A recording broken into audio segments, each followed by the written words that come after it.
My daughter called me just the seamstress in front of the buyers. I was standing next to a rack of dresses I had drawn by hand, everyone, before she was old enough to thread a needle. The man from the department store gave me the polite little nod you give the woman refilling the coffee. Claire kept her hand on his sleeve. "She does the sewing for us," she said, easy and bright. "She doesn't really keep up with the business side." Then she steered me toward the workroom, the way you guide an old aunt out of a photograph, and I went. 40 years of holding pins between my lips teaches a woman exactly when to say nothing. My name is Margaret. I have been sewing since I was 11 on my mother's machine in a kitchen that smelled of bread and oil.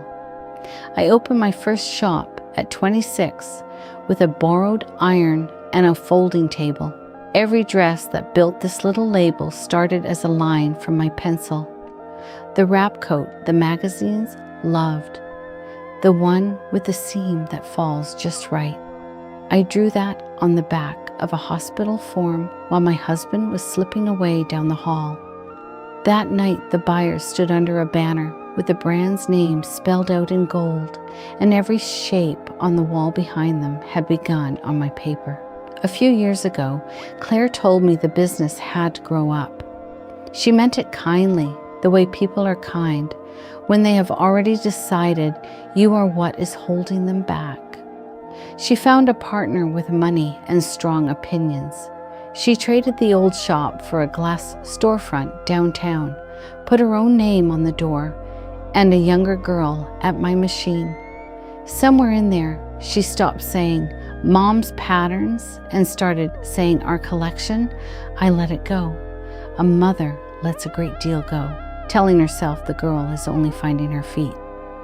This launch was meant to be the biggest night the label had ever had. The store had flown a buyer in. There was sparkling wine in plastic cups pretending to be crystal, a photographer, and a contract waiting in a leather folder on the table by the window. Claire wanted the store to take the whole line into 40 locations and make us a name. I had pressed every garment in that room myself. That afternoon, with my own hands and a damp cloth, I had pictured myself beside my daughter when she signed. Instead, she walked me to the workroom door. I did not make a scene. You do not spend a life kneeling at the hems of nervous brides and tired widows and then come undone the first time someone steps on your feelings. You learn to find where the fabric is really pulling before you reach for the scissors. So I stood by the steamer at the back and watched my daughter hand my life's work to strangers as her own idea. I was not planning anything. I only knew one thing. Nobody in that room had thought to check. And in my trade, the quiet stitch is the one that decides whether the whole garment holds. Here is what none of them looked at. A dress is more than cloth. The cut, the pattern, the particular line that makes a label its own. Those can be set down on paper and registered to a name. Years back, before the glass storefront and the partner, a woman at a small business class told me to protect my patterns. So I did. I filed the signature designs, the pieces the whole brand was cut from, and I filed them under the only name that had ever drawn them, mine. Claire ran the company, but the collection she was selling that night was built from patterns filed under me, and the woman who held them was steaming a sleeve by the back door. The store had not flown someone across the country to buy a party. Late in the evening, with the wine mostly poured and the folder open, the buyer's lawyer, a quiet woman who had been reading all night, looked up from her papers. "Before we go any further," she said, "I need one thing answered. This signature designs in this line, the registered ones. Who are they filed under?" Nobody spoke. She found it herself, near the bottom of the page. "Margaret," she read. "The designs are registered to Margaret, not to the company, not to the brand." She closed her folder. "I'm sorry, there's nothing to license tonight. You can't sell rights the seller doesn't hold." The whole bright room went still. the way a fitting room goes still when a bride finally looks up and the dress is wrong. My daughter's face came undone in front of the exact people she had spent the night performing for. She looked across the floor at me, at the back, in my good blouse, with a steamer in my hand. "Mom," she said, and the word came out small, nothing like the job title she had handed me an hour before.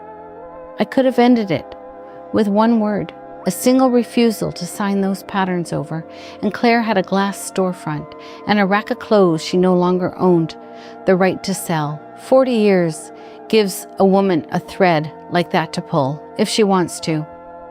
I did not want to. I walked to the table, picked up the page with my name on it, and held it instead of tearing it. "Keep the storefront," I told her. "Keep the name on the door, the partner, the gentleman from the store. The patterns leave with me. They always have." I kept my voice low. A woman who has spent her life making other people look their best does not unpick her own daughter in front of a crowd just because the scissors are finally in her hand. Here is what they did not see coming. When I gathered my coat, the workroom went quiet behind me. Rosa, who had sewn at the machine beside mine for 19 years, set down her scissors and walked out with me.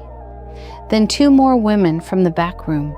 Then the young one Claire had put at my old machine, the girl I had been quietly teaching all spring. They did not leave for me. They left because they had spent years watching how I treated them when no buyer was in the room. And that night they watched how my own daughter treated me when one was. I am 58, and I began again the way I began the first time. One machine, a few women who chose me. We work small now, in a bright room above a hardware store. Alterations, a handful of private clients, a wedding gown for a girl whose mother could never have paid the downtown price. And I finally started the thing I should have started years ago. I take on apprentices, young women with no money for design school, and I teach them on real cloth the way no one ever bothered to teach me. The little tag inside every piece carries my name now, the right way this time. Claire still has her storefront. The buyer never called back. Her name is still on the door, on a label that last I heard no longer holds the rights to the dresses that made it. She phones some Sundays. I pick up because she is my daughter. But she does not say our collection anymore. She does not say much at all. For 40 years, my hands were the quiet thing that made everyone else's name look good.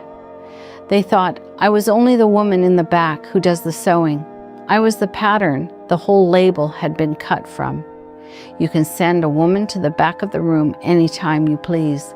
Be sure first that she is not the seam holding the whole thing together. If stories about the quiet women who made far more than anyone ever saw means something to you, subscribe. There is a new one here every week. If you had been in that room, would you have signed the patterns over or kept them and walked out? Tell me below. And if there is a woman in your life whose work carried more than anyone ever thanked her for, send this to her. She'll know.